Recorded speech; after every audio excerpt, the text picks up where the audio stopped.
días, les agradezco su presencia. En nombre de la doctora Edith Flores Tabizón, coordinadora, líder del Cuerpo Académico de Estudios del Agua del Departamento de Ingeniería Civil y Ambiental. Dentro del seminario del ciclo de enero-junio de 2010 del Seminario del Agua, que es un seminario que se ha instituido de forma regular en los últimos años, ahora contamos con la presencia de la maestra Evangelina Olivas Enríquez, quien nos va a exponer el tema contaminación de aguas superficiales y subterráneas con patógenos entéricos. Solamente les voy a decir brevemente quién es la maestra Evangelina Olivas y ella iniciará con su charla. Ella es química, bacterióloga, parasitóloga, egresada del Instituto Politécnico Nacional. Realizó estudios de posgrado en el Colegio de Posgraduados de Chapingo y obtuvo su grado de maestra en ciencias con especialidad en fitopatología. Actualmente participa como profesora en el Departamento de Ciencias Químico-Biológicas del Instituto de Ciencias Biomédicas de la Universidad Autónoma de Ciudad Juárez. Bueno, sin más, pues los dejo con la maestra Olivas. Bienvenida, maestra. Muchas gracias, buenos días. Bueno, como lo dice el título, vamos a hablar un poquito, porque en realidad yo no soy muy experta en el agua ni en el suelo, pero he tratado de documentarme con diferentes investigaciones, ya que mi principal trabajo en mi laboratorio es la detección de patógenos entéricos en el medio ambiente, y claro, el medio ambiente pues incluye el agua y el suelo. De acuerdo con la Organización Mundial de la Salud, en los últimos tiempos se han incrementado las enfermedades intestinales. Ustedes saben que las enfermedades intestinales generalmente se manifiestan con diarrea. No todas las enfermedades intestinales con diarrea son producidas por microbios o por parásitos, pero la gran parte, la mayoría son infecciosas, es decir, sí son producidas por microorganismos y por parásitos, que son precisamente los que se estudian en mi laboratorio. Y generalmente los niños son los más afectados, y este tipo de enfermedades son favorecidas en países principalmente en desarrollo como México, que muestran infraestructura sanitaria deficiente. Mundialmente la diarrea de este tipo de diarrea infecciosa causa el 4% de las muestras, también según la Organización Mundial de la Salud. Y la literatura dice que este tipo de organismos que causan diarreas infecciosas, es decir, diarreas contagiosas, son bastante comunes, y no solamente en las comunidades rurales, sino también en las comunidades urbanas. Eso nosotros lo hemos comprobado en estudios que mis estudiantes han efectuado en Ciudad Juárez, tanto en el área urbana como en el área de los alrededores, allá por la zona poniente, allá por las orillas de Anapra. Y uno pensaba que en el centro de la ciudad casi no hay este tipo de enfermedades, y resulta que sí, ¿verdad? Bueno, es que somos país tercermundista todavía. En el 93, el parásito protozoario Cryptosporidium fue responsable de la más grande epidemia en los Estados Unidos, en Milwaukee. Infectó a 400,000 personas y mató a cerca de 100 personas que presentaban inmunodeficiencia. Inmunodeficiencia significa personas que están enfermas de una enfermedad que les provocó que su sistema inmunológico dejara de funcionar, y entonces no tienen defensa para las infecciones como esta causada por Cryptosporidium. A partir de entonces se conoció como como un parásito en potencia a este Cryptosporidium, ya que a la mayoría de la gente con su estado inmunológico, pues aparentemente le da una diarrea pasajera, autocurable, pero en los inmunodeficientes la infección era muy severa, ¿verdad? Estas personas, aún con el tratamiento, tardaban mucho en responder y en cuanto dejaban de tomar el tratamiento, volvían otra vez con la infección. Entonces, ahí se empezó a ver la importancia de este patógeno. Y también, pues, que sobrevive por mucho tiempo en el agua. Aquí, en este caso, fue transmitido por el agua potable. Después se han visto muchas epidemias ligadas a desastres, donde ha habido inundaciones, donde el agua ha tenido que ver, las aguas infectadas, contaminadas, han tenido mucho que ver con este tipo de enfermedades. Por ejemplo, a ustedes ya les tocó ver lo del tsunami en el 2004, donde hubo muchas infecciones por Shigella, muchas infecciones intestinales, por ejemplo, shigellosis, el cólera, la hepatitis A, y la tifoidea, todos estos microorganismos que causan infecciones intestinales. Y ustedes también se han dado cuenta que en los últimos tiempos, así como ese desastre del tsunami, también aquí en México ha habido muchos desastres por inundaciones. Actualmente, por ejemplo, se acaba de pasar por una gran inundación allá por Michoacán, ¿recuerdan esto? Y que ahorita hay muchos damnificados, mucha gente enferma como resultado de estos tipos de desastres. Y dicen, pues, ustedes también ya saben esto, que todo esto es resultado del cambio climático. La contaminación del ambiente acuático por heces humanas y de animales es lo que provoca la contaminación del ambiente por este tipo de patógenos procedentes del intestino. Siempre los patógenos entéricos, como su nombre lo está diciendo, proceden del intestino. Este intestino puede ser de humanos o de animales porque muchos patógenos los compartimos los humanos con los animales, nos da la misma enfermedad, ¿verdad? A este tipo de patógenos que compartimos con los animales se les denomina zoonóticos y se consideran aquí la Salmonella sp, el Campylobacter, el Escherichia coli, el Cryptosporidium nuevamente y la Giardia lamblia.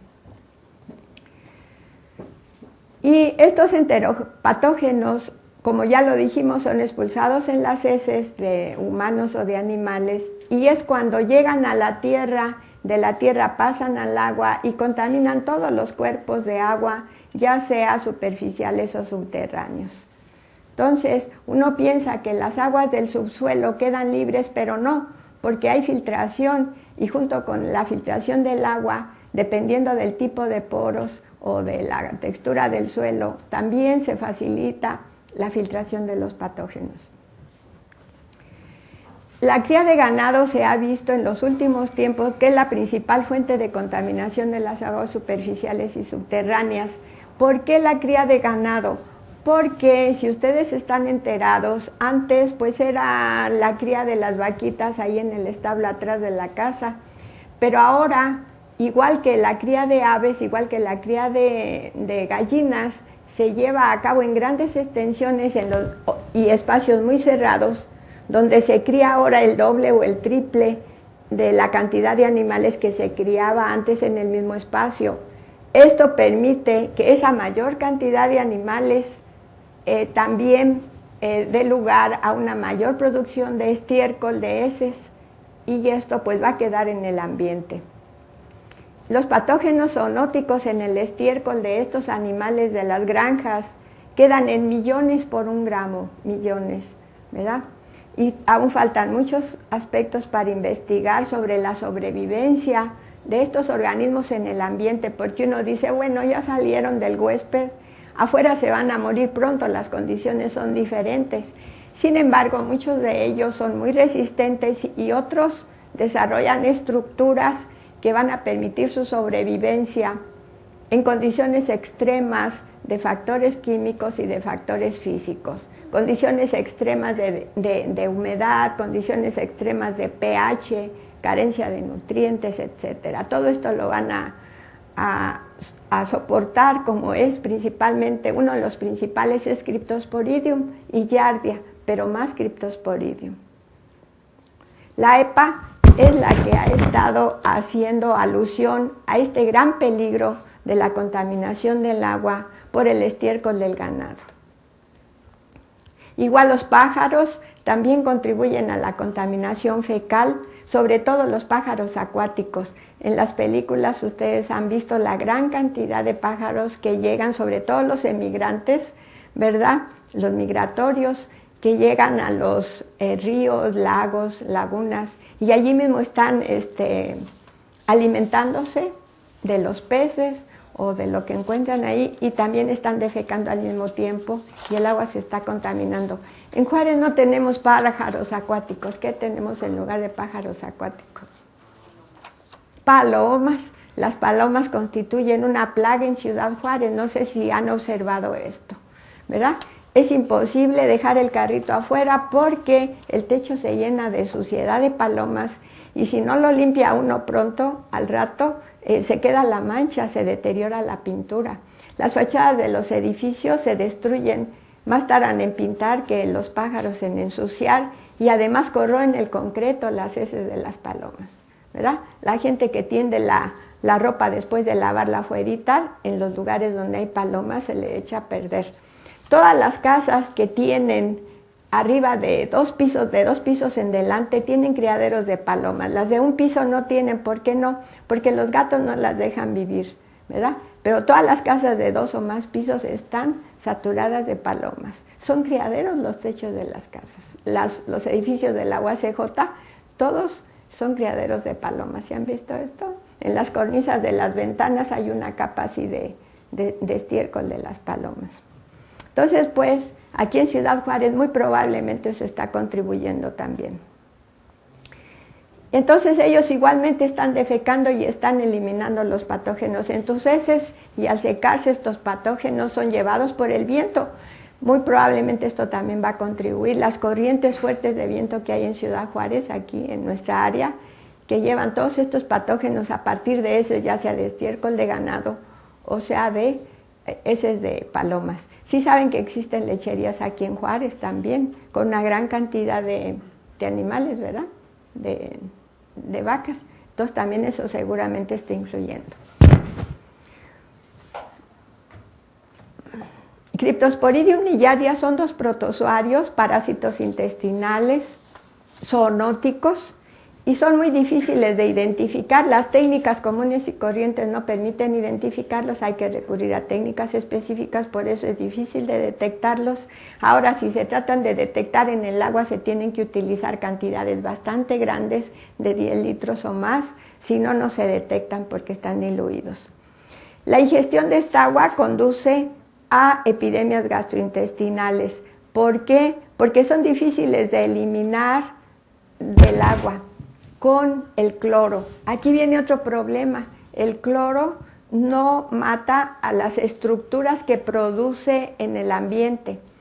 En el interior del huésped, en los humanos y animales, cuando está causando la enfermedad, tiene una forma, tiene una fase de vida, pero al salir, sale transformada en otra fase totalmente resistente al medio ambiente. Aquí en la fotografía de abajo se ven unas estructuras redonditas verdes y otras estructuras más grandes como limones, ¿verdad? O como frutas grandes, y estas como frutas chiquitas. Los chiquitos son los quistes de Cryptosporidium y los grandes son los quistes de Giardia, ¿verdad? Eso se pueden ver al microscopio a 40x. Y bueno, entonces pues estas características de estos organismos hacen difícil su eliminación del agua potable, y esto nos permite explicar por qué aquella epidemia de Milwaukee a partir de agua potable, a partir de las aguas de la red de distribución potable. Entonces pues actualmente pues ya hay que ir pensando en las medidas para su prevención en las aguas de abastecimiento de las localidades. Cuando hablamos de la penetración de los patógenos en el suelo, nuevamente repito, pues creemos que se van filtrando y que van quedando atrapados en las diferentes capas del suelo y que son incapaces de llegar al agua del subsuelo. Aquí el contacto entre los patógenos y las partículas, cuando es de textura gruesa, pues es más, dice, el contacto es menos intenso ¿Qué significa todo esto? Que si los suelos son de partículas grandes, arenosas como las de Ciudad Juárez, los poros también son más grandes y esto permite que la entrada sea más rápida, la filtración sea más rápida.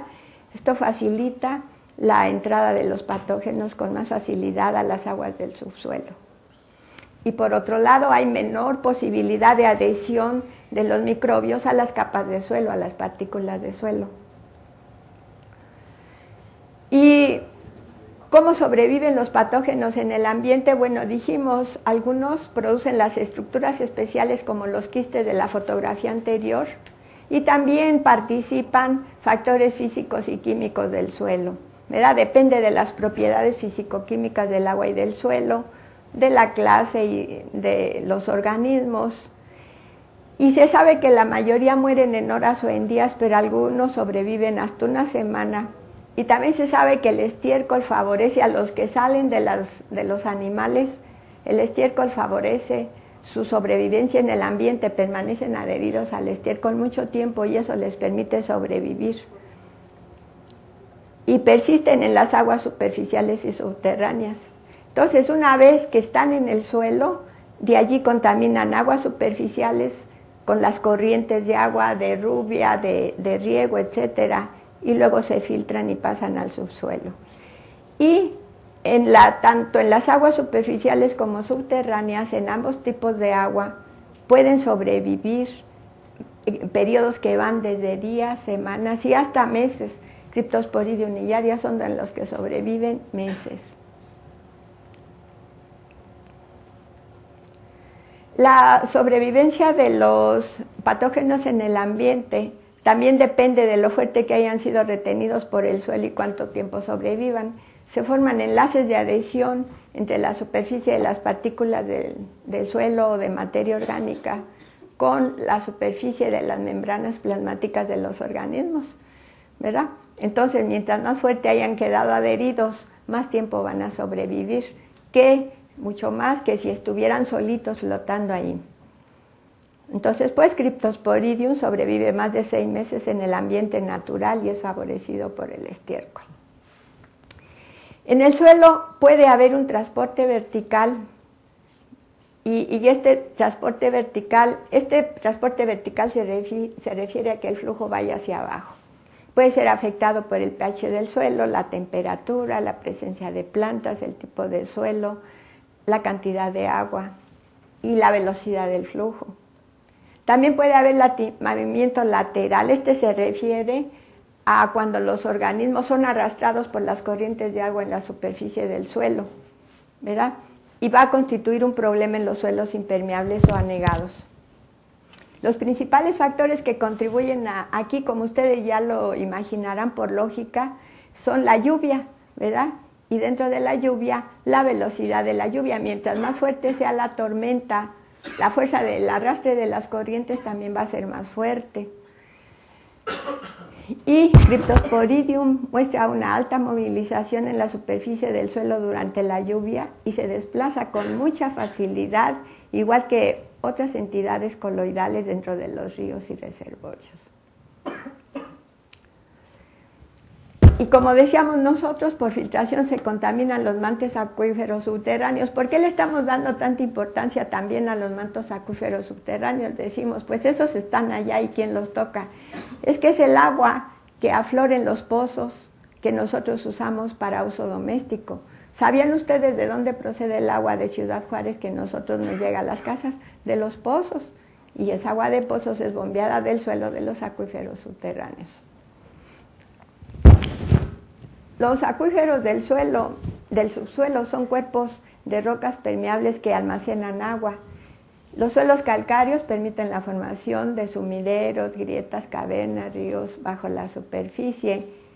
Y así como transportan el agua al subsuelo, también se transportan los contaminantes. Y este problema se está convirtiendo en un problema mundial. ¿Por qué? Porque cada vez hay más contaminación en el suelo. Antes no había tantas granjas, no había tanta población humana, no había tantas aguas negras, etc. Entonces, ¿cómo se contaminan los acuíferos subterráneos? A partir de estiércol del ganado, de aguas residuales y biosólidos de aguas negras, vertederos de basura inapropiadamente construidos, durante la perforación de pozos y otros. Ahí en la fotografía superior se ve una gran laguna donde se están almacenando todos los desechos de las excretas de una granja. Estas grandes lagunas, si no se les pone una base bien sellada, va a haber filtración constante al subsuelo.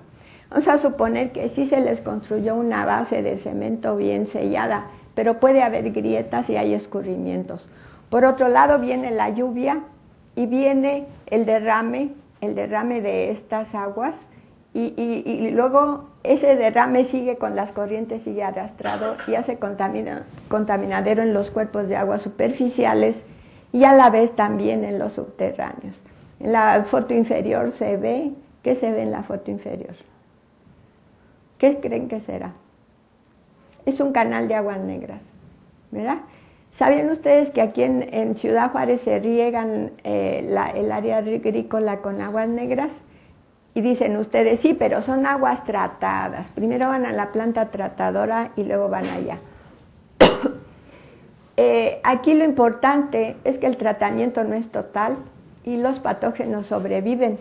Y cuando llegan al riego, también llegan los patógenos vivos. Ese es el gran problema.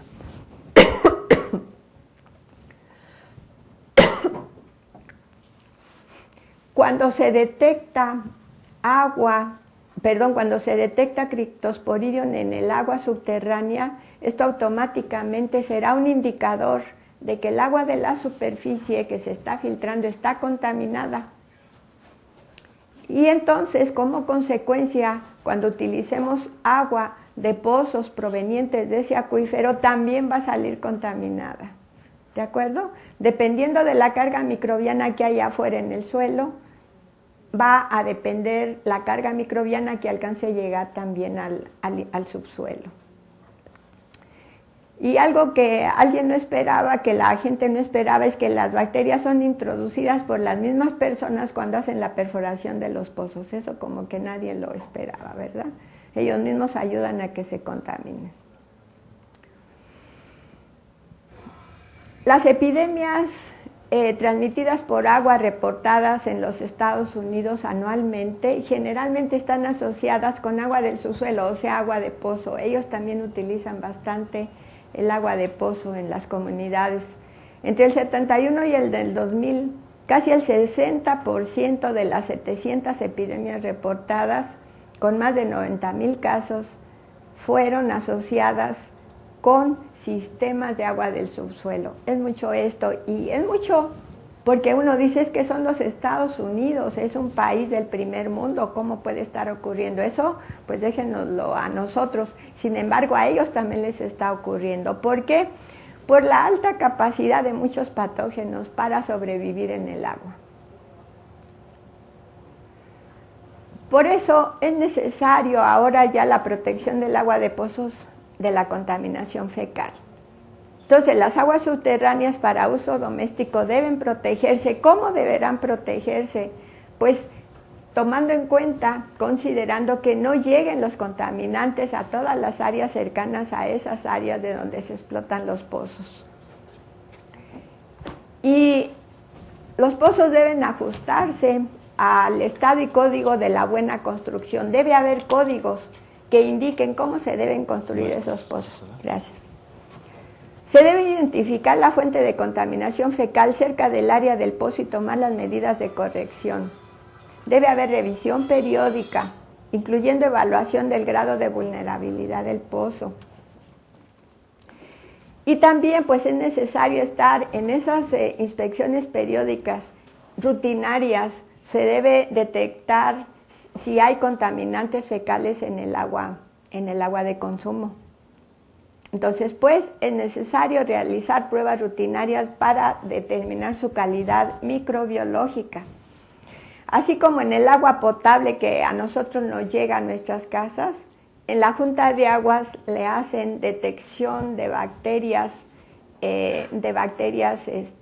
fecales. Las usan como indicadores de contaminación fecal. ¿verdad? Cuando ellos cuentan 0, entonces dicen el agua está protegida, está segura para ser bebida, pero no se están tomando en cuenta otros indicadores que son más duraderos en el agua, como los quistes de Cryptosporidium y de Giardia, ¿verdad?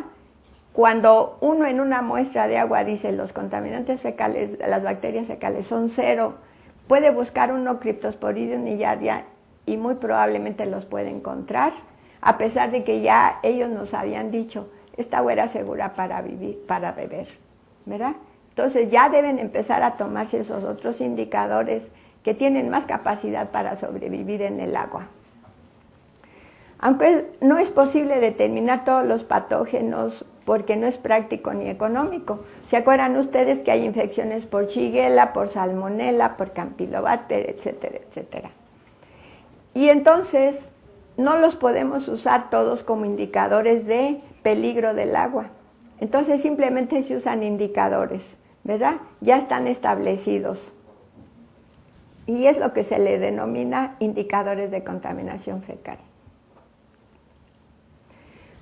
Dentro de los organismos indicadores fecales se tienen a Escherichia coli, se tienen a las bacterias coliformes fecales, que decíamos hace un ratito deben de ser 0 en el agua.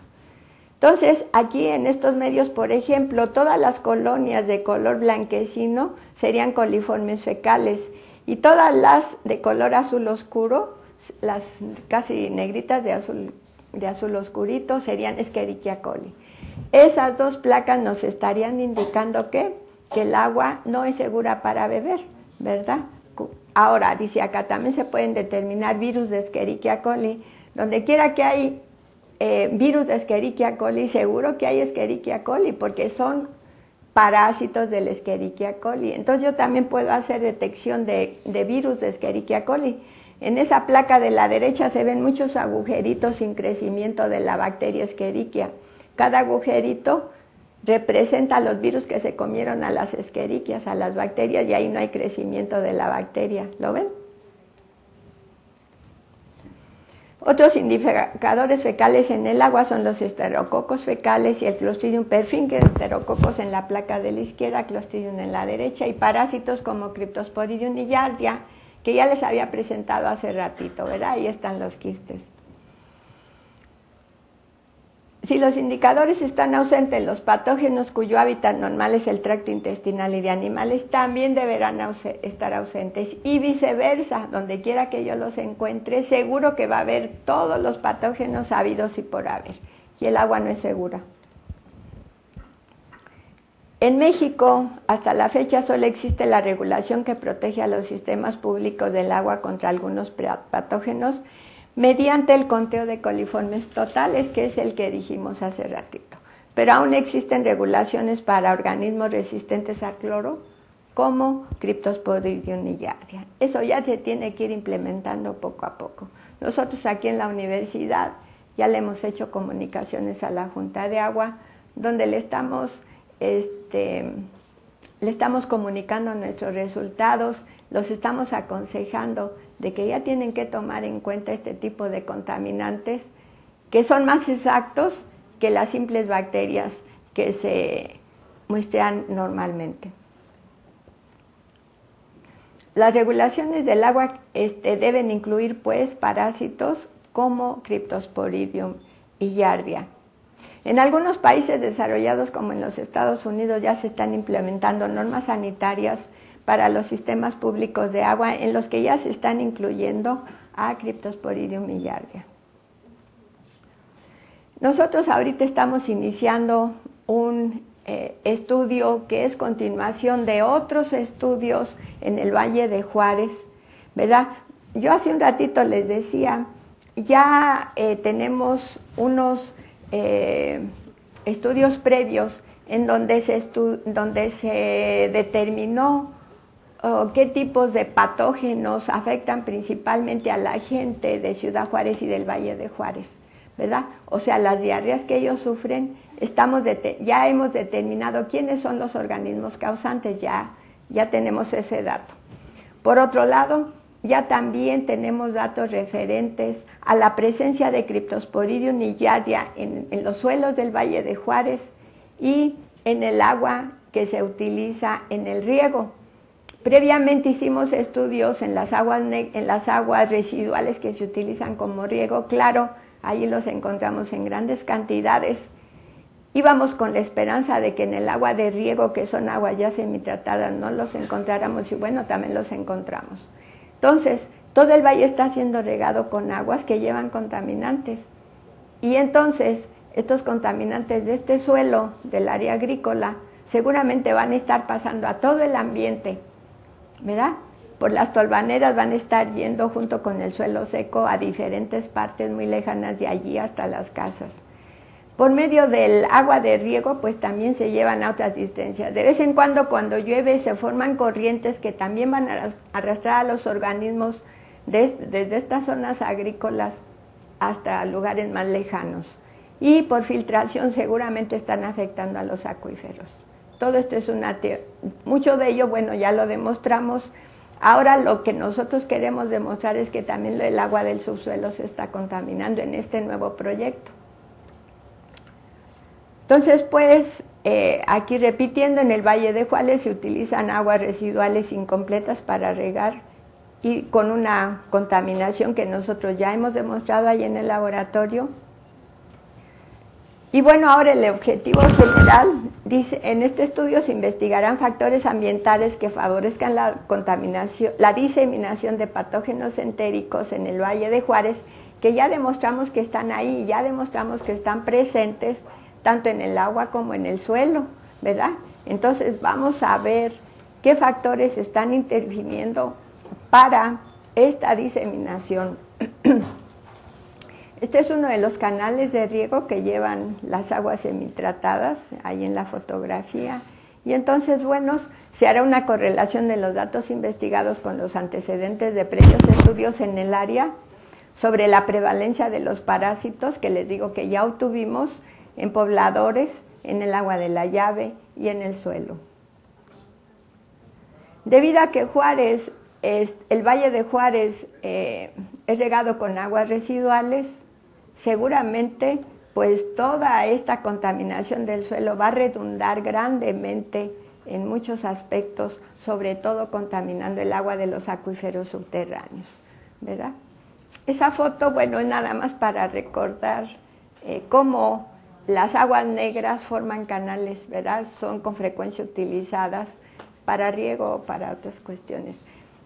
Recuerdo también que en otro trabajo que en mi laboratorio hicieron mis estudiantes, las aguas, esas mismas residuales que se usan en el valle para regar el área agrícola, también se utilizan en Juárez. ¿Para qué? ¿Para qué las usamos en Juárez? ¿Quién se acuerda? ¿Quién las ha visto todos los días? Para regar los jardines públicos, ¿verdad? En Ciudad Juárez, acá en el área urbana, también los jardines públicos ya ahora se riegan. Entonces, eso ha contribuido a hermosear la ciudad. De 10 años para atrás, cuando no existían estas plantas tratadoras, no se aprovechaba el agua del drenaje más que para el riego del valle, pero ahora ya se utiliza también para los jardines. Entonces, tengan cuidado, porque es un agua semitratada y tiene vivos a los patógenos. Nosotros también lo demostramos en el laboratorio. En este estudio vamos a desarrollar indicadores ambientales sostenibles y específicamente adaptados para describir el riesgo microbiano de contaminación con enteropatógenos del agua del valle, ¿verdad? Y estos indicadores incluyen valores calculados a partir de un conjunto de datos disponibles relacionados con la microbiología y otras ciencias, incluyendo todos los trabajos previos que mis estudiantes han hecho en el laboratorio. Y muchos otros que vamos a investigar de otras ciencias que no son precisamente microbiología, por ejemplo, en áreas que nos digan cómo es la textura del suelo, las capas del suelo, cuáles son, de qué tipo, los pHs, la estructura físico-química, etc. Los indicadores investigados deberán ser agregados al nivel geográfico estudiado para expresar la exposición de las poblaciones humanas al potencial de contaminación del agua de riego. Eso sería lo más importante, como resultado del estudio, ¿verdad? Determinar cuáles son todos estos factores de riesgo. Y se van a requerir esfuerzos multidisciplinarios para desarrollar estas estrategias y reducir la presencia de los patógenos. Tenemos que saber si el agua superficial o subterránea son transmisoras de patógenos. Por lo pronto ya supimos en los estudios previos que sí son transmisores. Nos falta, bueno, ya imaginamos, no imaginamos, ya demostramos que el agua de pozos también está contaminada, ¿verdad? Y entonces en alguna otra forma vamos a corroborar esto del agua subterránea. Y bueno, ya en estudios previos vamos a meter estos datos de prevalencia de enteropatógenos en los humanos, en los pobladores, que decíamos que ya también tenemos datos al respecto. Y bueno, se van a estudiar los diferentes tipos de suelos y otros factores cerca de los pozos que puedan facilitar la contaminación. Tenemos que ver las condiciones, todas las condiciones que rodean las áreas cercanas a los pozos para ver qué factores están facilitando esta contaminación. Tenemos que investigar las posibles vías de transporte de los microorganismos en los cuerpos de agua, vías de infiltración de patógenos de la superficie al agua del subsuelo y finalmente proponer estrategias que ayuden a solucionar este problema que aparentemente estábamos pasando un poco desapercibido. ¿Por qué lo estábamos pasando desapercibido? Porque la mentalidad de los mexicanos, de todos nosotros, es que por comer cualquier cosa, por beber agua de cualquier parte, nosotros nos podemos enfermar. Esa es la mentalidad de nosotros. Es normal que nos enfermemos por comer algún alimento o por beber agua de algún sitio que no estábamos seguros si era segura. Entonces la mentalidad de nosotros debe cambiar porque no es normal. No debemos adquirir infecciones a partir de los alimentos ni a partir del agua que bebemos. Si las adquirimos, pues es que de algún lugar están llegando ahí y tenemos que saber cómo están llegando, ¿verdad? Entonces, a partir de ahora, mediten al respecto, porque todos mis estudiantes yo los veo afuera comiendo burritos con no sé quién, o más allá burritos con no sé quién más, y se enferman. Y su mentalidad es esa, ¿no? Me enfermé porque comí burritos con fulanito. Y al otro día, a los 3 días se alivian, y a la semana están otra vez comiendo, o a los 5 días ya están comiendo en el mismo lugar, o en otro lugar más para allá. Y nunca les cambia la mentalidad, porque para nosotros los mexicanos es normal que nos enfermemos por comer alimentos callejeros. A esto se le denomina ingerir alimentos callejeros.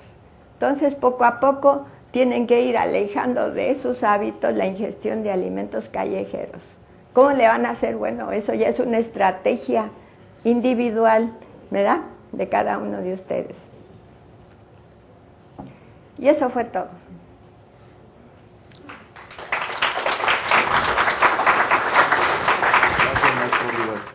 Bueno, a continuación pasaremos a la ronda de preguntas y respuestas. Si alguien está interesado en preguntarle a la maestra algo acerca de lo que acaba de exponer, le voy a pedir que pase por favor al frente, porque ahí está el micrófono, y así los demás asistentes lo escuchen. Si alguien se anima, son bienvenidas sus preguntas, ¿de acuerdo?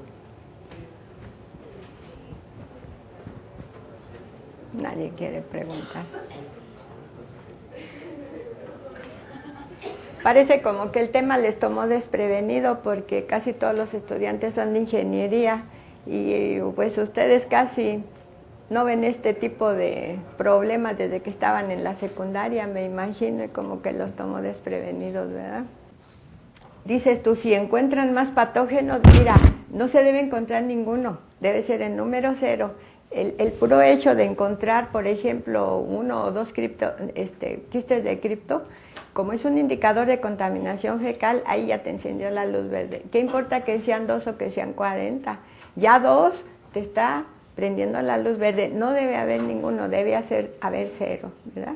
Entonces nosotros, a través de este estudio futuro, en base a esos estudios previos, vamos a tratar de unificar todos estos estudios, porque los hemos hecho en forma aislada, en suelo, en aguas negras, en agua del río Bravo, en agua de los canales, en los pobladores, en el agua de pozos, etcétera.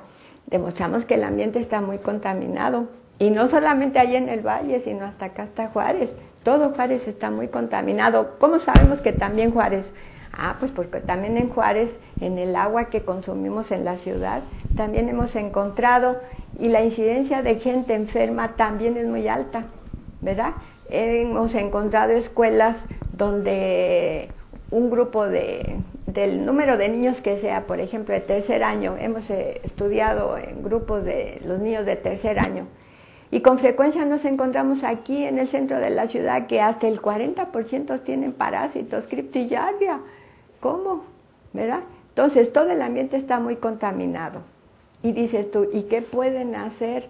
Precisamente en este estudio vamos a tratar de unificar todos esos estudios previos y seguir investigando más factores relacionados con el propio suelo, con la filtración, con las áreas que están contaminando. Vamos a investigar cuáles son los factores que están interviniendo, aparte de las aguas residuales, que ese ya es un factor enorme, ¿verdad? Las aguas residuales directamente están depositando los patógenos ahí, pero están contribuyendo otros factores, decíamos, la gran cantidad de palomas, el ganado de las lecherías, la defecación al aire libre. No sé si sepan ustedes que hay algunas casas que no tienen drenaje en las orillas, y la gente defeca al aire libre, ese es otro factor, etcétera. Entonces van a unificar todos estos factores y vamos a proponer estrategias cuando saquemos las conclusiones, ¿verdad? Porque en realidad parece que la situación está bastante, pues, con mucha contaminación. Lo malo es que, les decía yo hace un ratito, pues es que todos estamos acostumbrados, nos da diarrea y pues ¿qué tiene? Es normal, pero no debe ser normal, ¿no? ¿Verdad?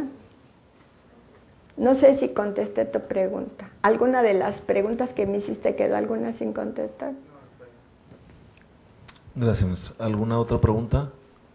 Que las aguas residuales, pues, en nuestra ciudad se utilizan mucho para el riego de los cultivos, pues. Y también de los jardines de Juárez. Ajá. Entonces, usted lo que quiere es como que tratar de proponer algo para eliminar los microorganismos que aquí el principal problema es que las aguas no son totalmente tratadas. No sé si sepan ustedes que en las plantas tratadoras de aguas negras hay diferentes pasos, ¿verdad? Y entonces, nosotros hemos averiguado que no se llevan a cabo todos los pasos, se queda la mitad. Y entonces con esos pocos pasos no se eliminan los patógenos, quedan vivos, sobreviven. Entonces yo no estoy en contra de que se utilicen las aguas. No podemos estar en contra si vivimos en el desierto, tenemos que utilizar las aguas recicladas. Pero en alguna forma el gobierno tiene que tomar cartas en el asunto y hacer que en esas plantas recicladoras se lleve a cabo toda la limpieza necesaria, ¿verdad? Entonces vamos a ver, a encontrar todos los argumentos necesarios para nosotros hacer propuestas, proponer estrategias, etcétera. Sobre todo se refirió a microorganismos, pues, ¿no? El estudio es de microorganismos, sí, porque nosotros en mi laboratorio no nos metemos con químicos, nada más con puros patógenos entéricos, ni siquiera todos los microorganismos, solamente microorganismos patógenos entéricos que son ingeridos, pues. ¿Por qué? Pues porque es un gran riesgo para la gente ingerir agua o alimentos contaminados con patógenos. Las infecciones intestinales son las principales enfermedades de los humanos, ¿verdad? Sí. Los consultorios de los médicos, la mayoría de las veces, dentro de las enfermedades infecciosas, las más comunes son las intestinales. Gracias. Y también es una de las mayores causas de muerte de niños en el mundo, sobre todo en países tercermundistas. A ver.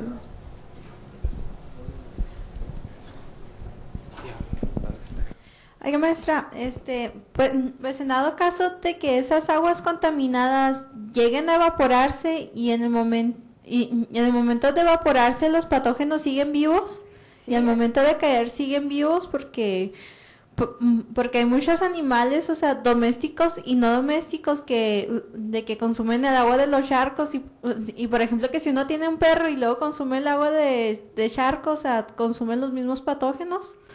Sí, sí, ¿se acuerdan que dijimos que los patógenos zoonóticos se les denominaba así porque al mismo tiempo infectaban a humanos y animales, les daba la misma enfermedad? Entonces, fíjate, se forma un círculo.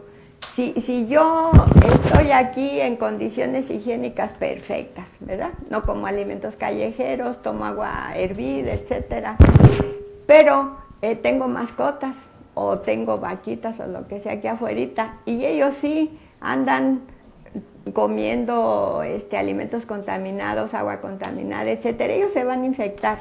Y si yo juego con esos animales o convivo con ellos, es muy común, no sé si se han fijado que los animales, las mascotas, después de defecar se lamen alrededor del ano.